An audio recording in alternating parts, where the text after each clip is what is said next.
You've heard of the connected car, but have you heard of the connected village? We're going to hear more about that from the governor of Michigan coming up right after this. From Shanghai to the Silicon Valley, the auto industry may make news around the globe, but there's only one spot to get your daily dose. Check out Autoline Daily at Autoline.tv, Monday through Friday at noon Eastern. Autoline Daily, for the concise word on everything cars. Rick Snyder is the governor of Michigan. He's also speaking here at the management briefing seminars.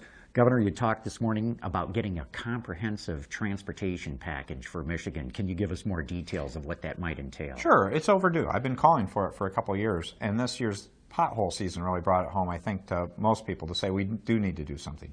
So we've seen progress in both the House and the Senate. It didn't get completed before they broke, but I think after the general election, an early lame duck, I hope there's a chance to really get it done. We need approximately $1.2 to $1.5 billion more to invest in our roads.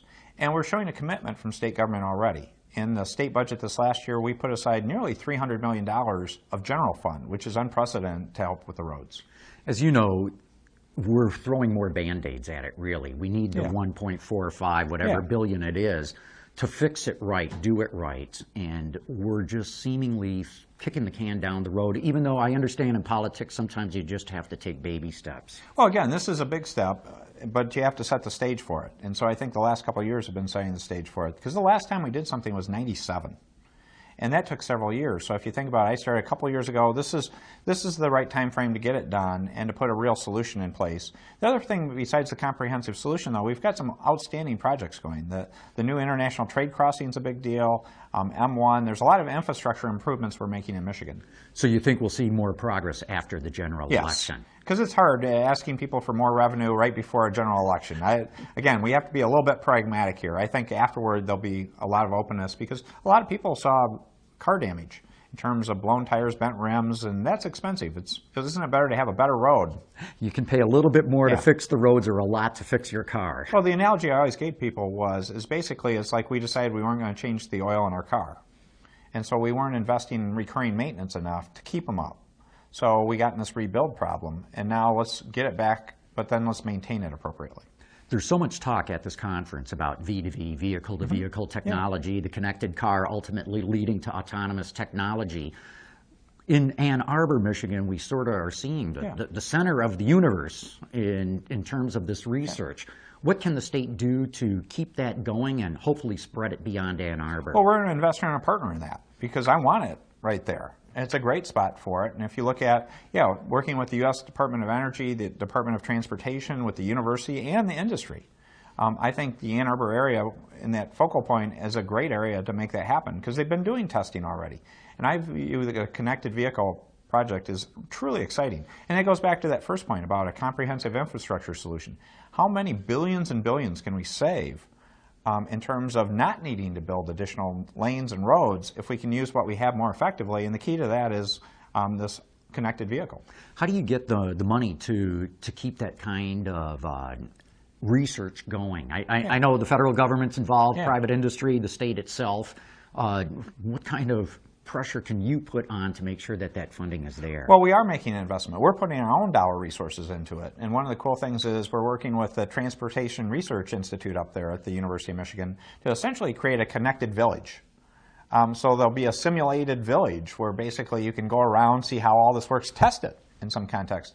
The other part is to show our leadership is we got the Intelligent Transport System World Congress coming to Detroit in September. And I'm very proud to say we're going to be hosting that. And not just that conference, the question is coming out of that, how do we make sure we keep North America in the forefront of that dialogue? So I'm really interested in saying who wants to partner to say how do we keep that momentum going? Michigan's done a pretty good job of attracting different automakers to the state. Other than the traditional Detroit 3, Toyota has a massive engineering campus, so do Nissan and Hyundai and Kia to a degree. Are you looking at getting other automakers here? Anything you can tell us about, or suppliers as well? No, we're continuing to do that. The supply chain continues to grow in Michigan. And so that's going very well. But particularly on the research and development, the engineering side, Michigan is really continuing to be a home where people are growing here and putting their focus. If you look at it, we have 375 research and development centers in automotive in Michigan, 375. And we account for about 75% of the R&D in the United States for the automotive industry. That's huge. So people think, it's moving to other places. Actually, the value add piece is going more and more back into Michigan, and I'm very excited for that. Real good. Governor, thanks so much for this little recap of what's going on in the state as it pertains to transportation. Oh, well, thanks for covering the conference. This is important because we want to get the message out. Michigan's the place to be. It started here, and it's time to come home. Well put. Thank you. Keep tuning in more for updates from the management briefing seminars. When it comes to meeting global mandates for fuel economy, Dow Automotive Systems is leading the way.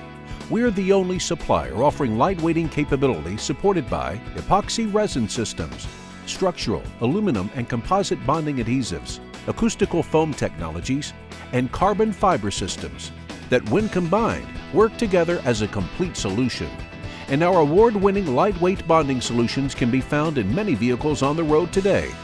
Affordable solutions from Dow Automotive Systems.